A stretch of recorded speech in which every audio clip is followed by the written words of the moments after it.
Hi guys, it's Mark Zicree, Mr. Sci-Fi, also known as Mark Zicree of Space Command, but in this case, I am Mark Zicree, Mr. Politics. Now, it's been a while since I've posted on Mr. Politics, simply because I've been wearing my Mr. Sci-Fi and my Space Command hats, and we've been living through a pandemic, and it's on and on and on and on. But I wanted, on this date, to post about how we can avoid another January 6th, because I've been listening to all these reports and all these programs talking about it and saying what a shame it was, and how the majority of the Republicans now believe the election was stolen, and so on and so forth, Proud Boys and Oath Keepers, all this stuff.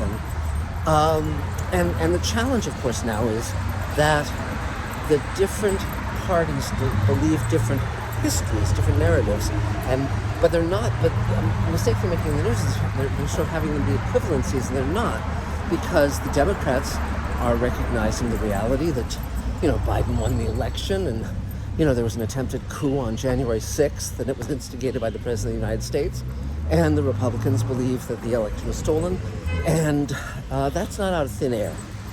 But no one is suggesting solution. And so I just wanted to take a minute or two to suggest how we can fix this, how we can get back to normalcy. One thing I would ask of my Republican friends is, no matter how certain they are the election was stolen, think back to every election, every presidential election you have lived through. And remember, in every single one of those, whether it's George W. Bush or Clinton or Barack Obama, any of them, even the ones where the winner did not get the majority of votes but won the Electoral College, and that would be Trump, of course, and George W. Bush, the loser, so-called, basically, said, yep, it was a fair election, and you get to be the president. And that was that. Every election in your lifetime for the president and for most of the other elected officials, that's been the case. Now, who's been saying it was a stolen election? Trump. And do we believe him? Do we believe everything that man says? I think that even Trump followers could admit that this guy's not, known for his grip on reality or his relationship with the truth, So, but that's not the solution anyway, because even if you don't believe the truth, what I would say is this. Here, in my opinion, is the solution to all of this, because up until this point in my life, there's never been a coup against the United States, and had they succeeded, we would be living in a very, very, very different America, and it would not be an America of the winners winning and democracy prevailing. It would be a victory for those who don't believe that people should have a vote, those who don't believe that the winner should win. They're the ones who believe that you win at all costs, and if your team wins, then it's valid, and if your team loses, it's not valid, and this is not gonna fly. But again, we're not gonna convince those who believe other than we do, and it's useless to try. And the bad guys are winning the war of perception. So here's what I would say. Here's what I would do. Every elected official takes a vow, an oath, to support and protect the Constitution of the United States. The moment anyone says this was a stolen election without any proof, because if you look at all the court cases, if you look at all of the audits, everything said it was a fair election, a free and fair election. So anyone who states that, anyone in an elective office who states that without being able to prove it, should not be allowed to serve, period, because they are in violation of their oath of office. And so I would simply have it be that.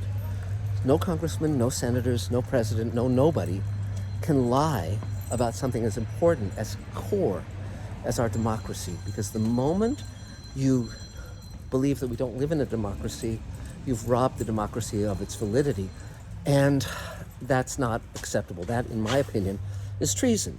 Now, if it had been a stolen election, if they could prove there was a stolen election, fine. But they haven't been able to prove it. And every time one of them has been hauled into court and asked point blank under oath, was the election stolen? Or did you mean this when you said this? they've all said, whether it's Giuliani or any of these other people, in court, they say, no, no, no, I knew it wasn't true. Because under oath, they would be guilty of perjury if they lied in front of a judge. Okay, so first of all, we pass a law that says that if you state, that the election is not valid unless you can prove it, or unless you can at least prove it to a reasonable doubt, you don't get to serve, period. Secondly, in terms of the Supreme Court, the moment that Mitch McConnell refused to listen to consider Obama's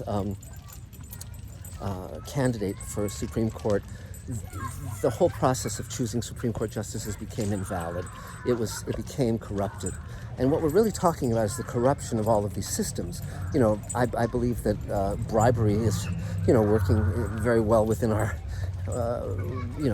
House of Representatives and Senate, because you can have unlimited money pour into their pockets now, and that's bribery, guys.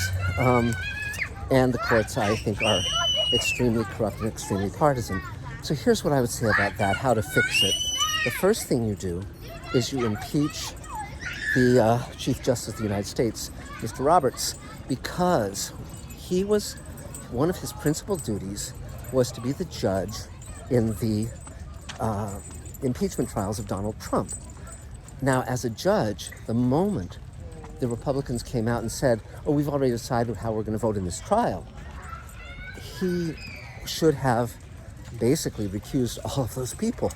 It should have been an impeachment trial of just those who had an open mind. And anyone who didn't have an open mind should have been, just like with a jury, you can't have jurors who are saying before the trial, well, no, I'm going to vote non-guilty no matter what the evidence.